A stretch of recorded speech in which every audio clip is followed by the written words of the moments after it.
When we remember a time, we remember moments. A kaleidoscope of the sights, the sounds, the emotions that remind us of the way we were.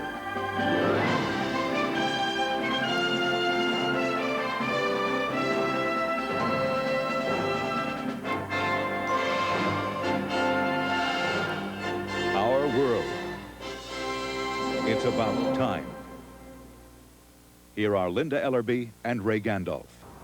For the next hour, think of your television set as a time machine. But don't call the other passengers fellow travelers. Where we're going tonight, those are fighting words. Welcome to our world. Last month, on November 4th, 1952, we elected Dwight Eisenhower president. Next month, on January 20th, 1953, we will swear him in. Those are our boundaries. Our story is what happened in the meantime. And that is a winter's tale about fear and frustration and the American way. Call it Red, White, and the Blues. Begin in Korea. A white Christmas spent fighting the Red Peril is enough to give anybody the blues.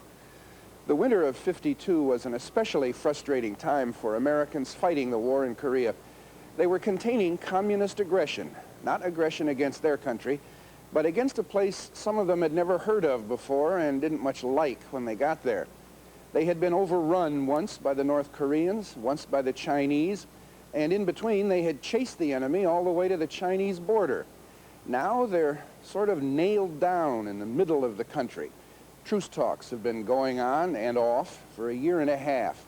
The fighting has been going on for 2.5 years in broiling heat and sub-zero cold. And now it's December 1952.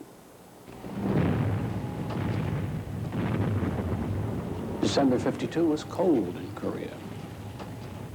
And that's when it snowed, and it was very cold.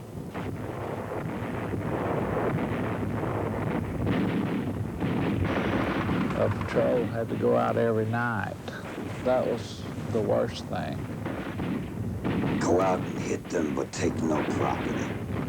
It was frustrating. A lot of boys died.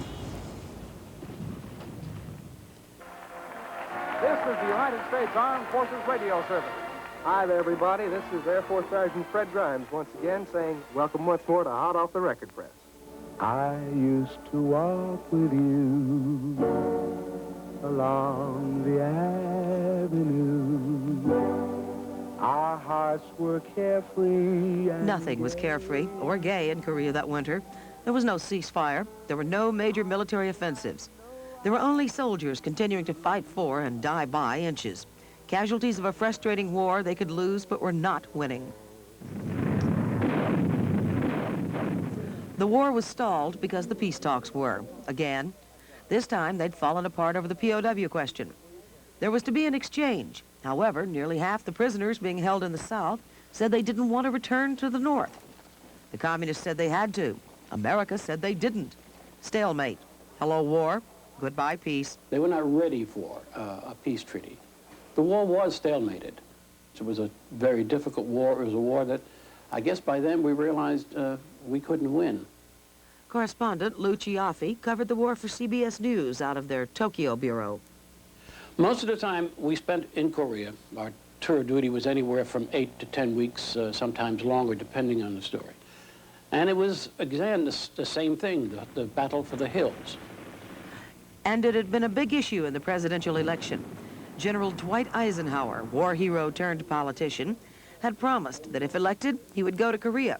In November he was, in December he did. His son, Major John Eisenhower, was already there. I volunteered to go to Korea. So Dad very naturally was being rather generous to let me be in an infantry unit in Korea because the impact on him if I was captured would be terrible. So I just said, all right, well, I won't get captured. I can't guarantee I won't get killed, but I won't get captured. The GIs really believed that Eisenhower was going to bring them home by Christmas. Of course, he didn't, but they did get home soon after that. When he came over, you know, the word got out that he's going to end it, you know, with dignity, with pride. Marine Corporal Robert Modica of Easy Company, 7th Marine Regiment. He recalls the cosmetic consequences of Eisenhower's visit to his unit. They picked, you know, the best-looking representative of a Marine image that had to be at least 6 feet tall, that would represent a Marine honor guard. The best-looking, tallest guys got picked for that. They also got to wear clean clothes, and take a bath, which was another event.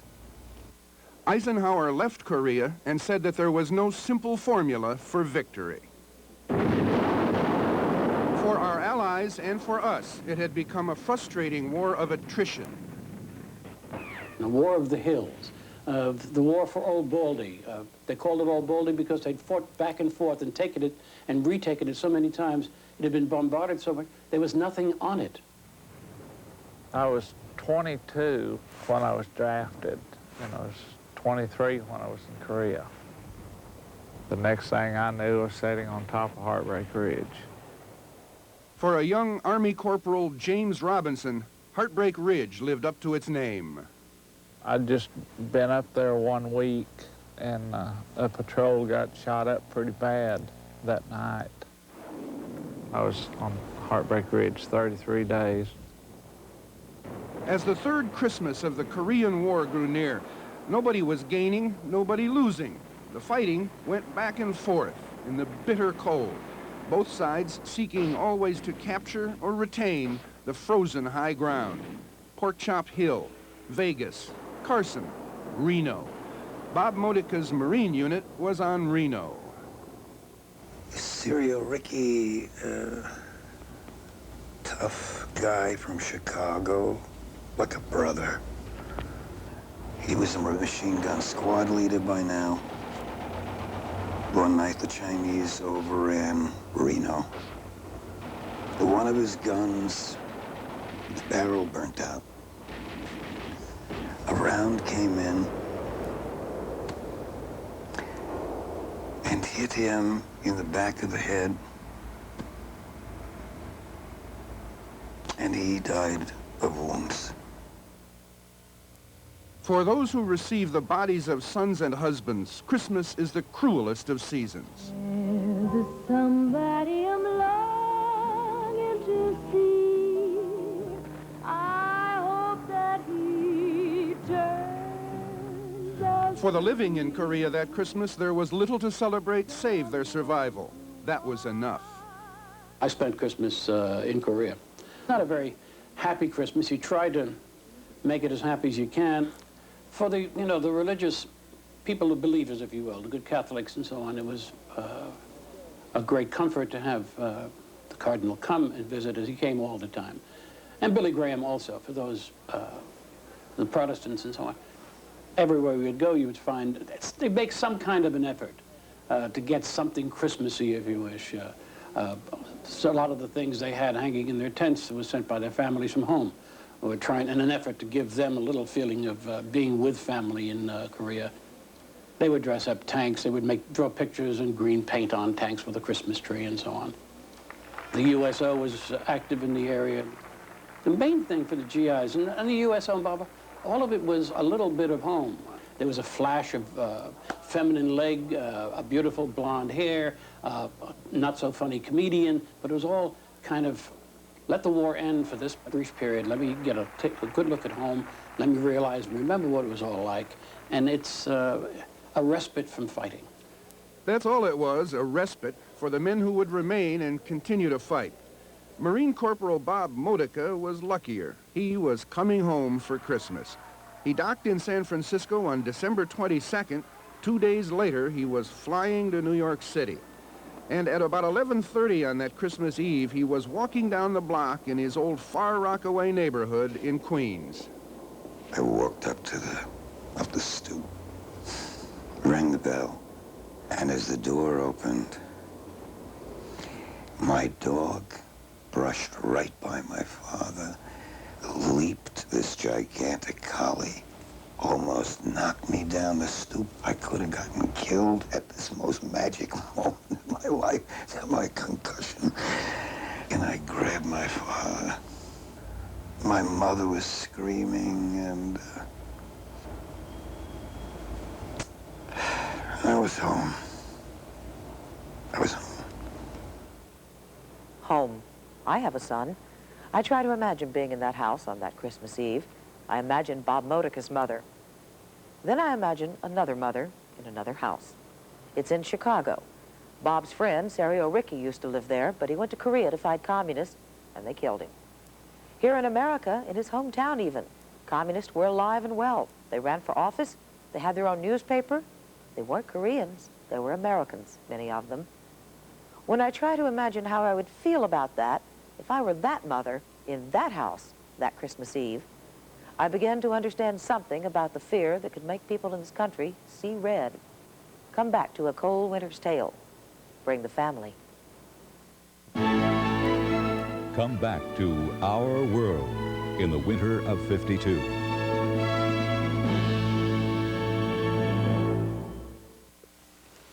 I've got a secret I want to share with you. It's the Alliance hatchback from Renault. It has yet to be discovered, so I'm going to be its agent. What the heck, it's good looking, it's a great performer. Fuel injected, front wheel drive, pedestal bucket seats. The darn thing is a winner. And since the Alliance hatchback hasn't been established yet, it's willing to work cheap.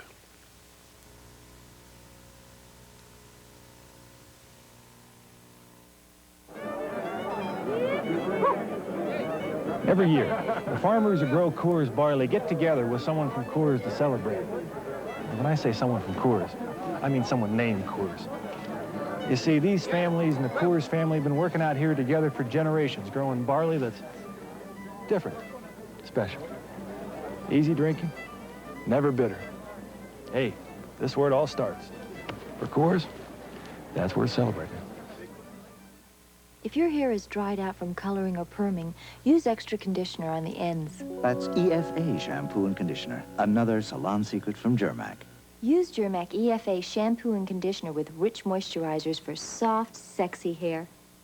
Whirlpool and I spent years becoming laundry experts, but now they make it easy for everybody. With so many choices of cycles and temperatures for most any fabric, even Grandpa might do a good job on the laundry. Now. I can't believe it. In just 1 week, I lost enough weight to actually see the difference. SlimFast is making a pledge. Give us a week, we'll take off the weight. I used SlimFast for breakfast and lunch. It was delicious, and in just 1 week, I lost weight. The SlimFast plan can live up to its pledge because each shake is a nutritious, low-calorie meal. My husband didn't think I could lose the weight. Boy, was I wrong. The SlimFast pledge. Give us a week, we'll take off the weight. Also try SlimFast chocolate bars and cookies. Pat Morita, star of The Karate Kid, returns to television. Was compassionate, honorable. O'Hara, premiering Saturday.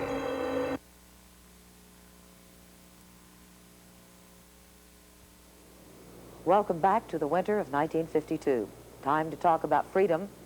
For example, these modern appliances were supposed to set women free. The electric frying pan, blender, bottle warmer, iron, not to mention the electric waffle iron. Now that's freedom. But free to do what? Most women didn't work outside the home, weren't encouraged to, and if they seemed to prefer security to freedom, well, there was a lot of that going around.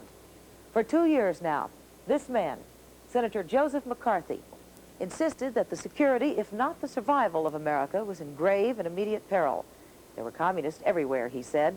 They were to blame for everything, he said. It was the politics of fear, and it was catching. He said communism had to be stopped at any price. And hadn't he already told us what wouldn't work?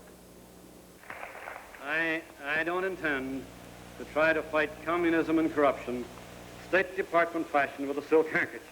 Can't be done. Red hunting was popular sport that season, not just the brutal, cynical Joe McCarthy, but Senator Pat McCarran's Internal Security Subcommittee, the House Un-American Activities Committee, and various state, local, and private organizations all were in full cry. The Supreme Court refused to review the case of Julius and Ethel Rosenberg, convicted and condemned to death for passing atomic secrets to the Soviet Union. Government films, even newsreels, reinforced our fears. We are engaged against the communists in a struggle for the minds of men. Not even the Boy Scouts were immune. We have knowledge of certain attempts by communists to secure positions of leadership, either in a scout unit, a council, or in the professional ranks. You are? In My Son John, a feature film starring Helen Hayes and Robert Walker, a family with 2 sons fighting in Korea learns that their 3rd son has become a communist. Where's John? Isn't he coming today? Oh, well, He was detained. I swear that I am not now or ever have been a member of the Communist Party. Feel better? It was not prudent that winter to march or demonstrate on behalf of socialism or labor unions or equal rights for blacks. Any deviation toward the left was suspect. Communists were believed only when they repented and recanted. My son John, murdered by his communist friends, records a message for the graduating class of his former college. I am a traitor. I am a Native American communist spy. And may God have mercy on my soul.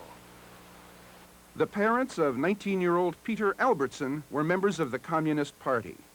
The kids would stand across the street and yell, "Commie, go home," or to kill the communists. It only affected the family and, you know, the personal relationships in ways that were unexpected. It drew us much closer. Albertson's father, William, was indicted on charges of conspiring to advocate the violent overthrow of the government. George Crockett was a young lawyer who defended naturalized citizens who had been accused of lying about past communist sympathies. Each of the people that I defended had been actively associated with the trade union movement.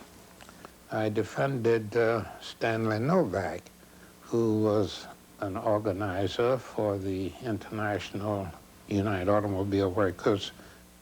Those who wanted to do a job on them claimed that they were members of the Communist Party. A lawyer defended accused communists at his peril. I went to prison for 4 months. In a period of hysteria such as we're talking about now, many of your very close friends no longer want to be seen with you. If your friends didn't want to see you, chances are it was because your government did. Here in the federal courthouse in New York and throughout the country, the search was on for subversives in government. And meanwhile, civil defense told us to prepare for attack. After all, now the Soviets had the bomb. It's a bomb. Duck and cover. A vast segment of the population was firmly persuaded of the immediacy of the communist threat. What American, without special training, can understand an enemy that would attempt to infiltrate our Boy Scouts? Ambrose Salmini, once an ordinary citizen, now a man with a mission. There was a great deal of frustration. People didn't know what to do about communism. What could they do? What Salmini did was to go public. He would spread the alarm, tell people the truth about communism as he saw it, and the truth would be his weapon. You never beat a team or an opponent by hate alone. But hate alone is a poor weapon. Millions of persons in China and Europe also hated communism, but today they are slaves. I did get 3 experts on various phases of communism. Each made a half-hour recording. And I was most fortunate in getting Bishop Fulton Sheen, who spoke on communism and religion. There are no moral boundaries beyond which a communist believes he ever trespasses.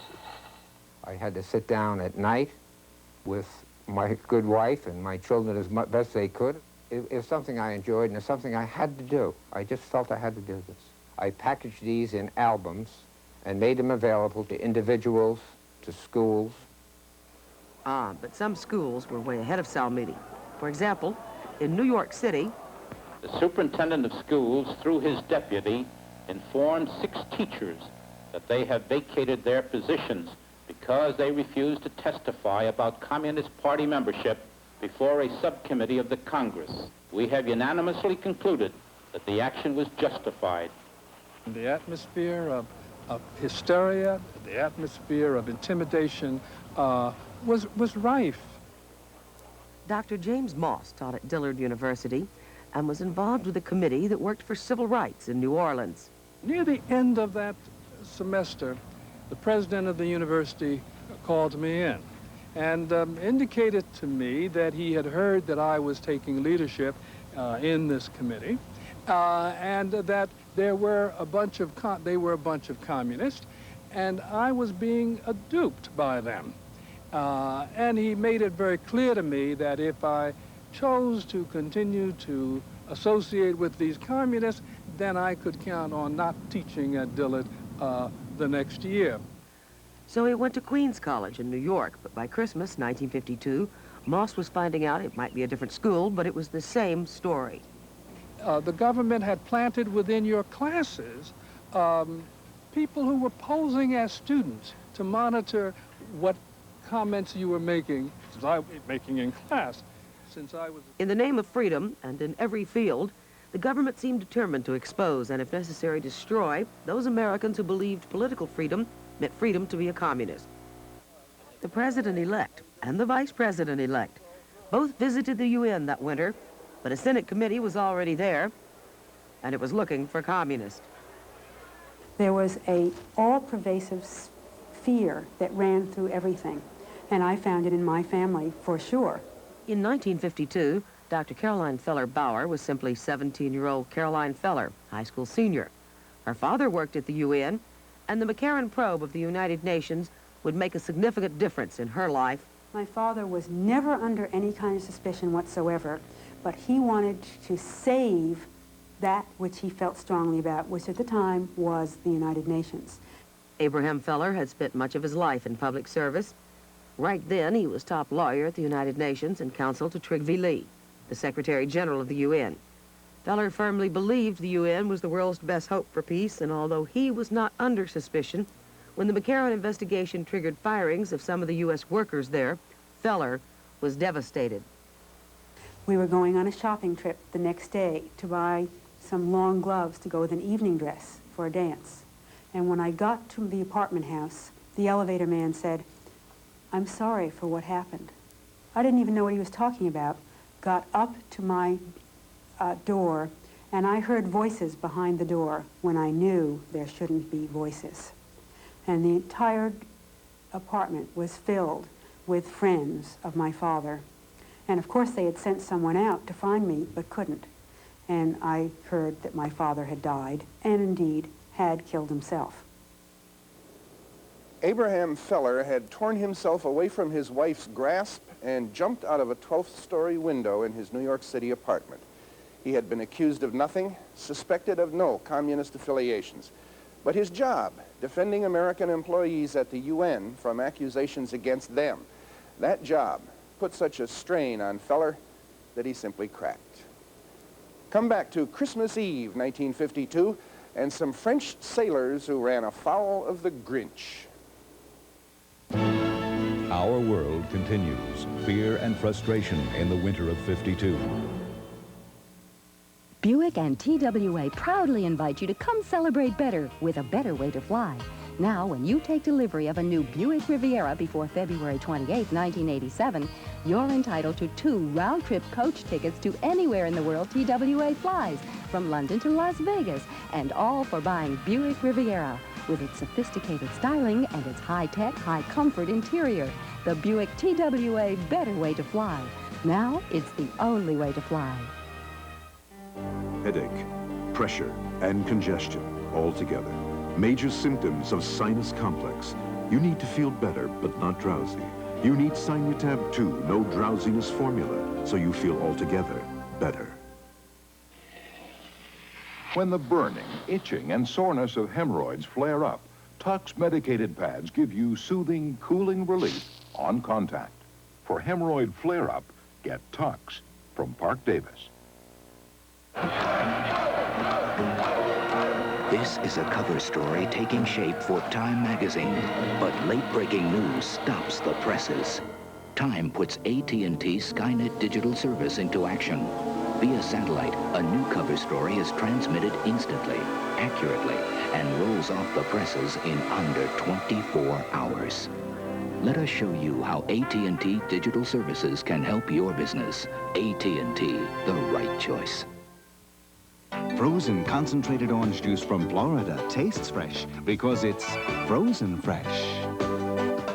The freezer's the reason it tastes so fresh. The freezer's the reason it tastes its best.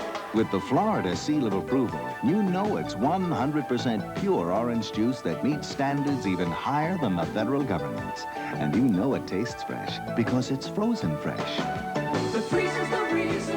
Orange.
Friday. I'm going to trust you with my life. What are you talking about?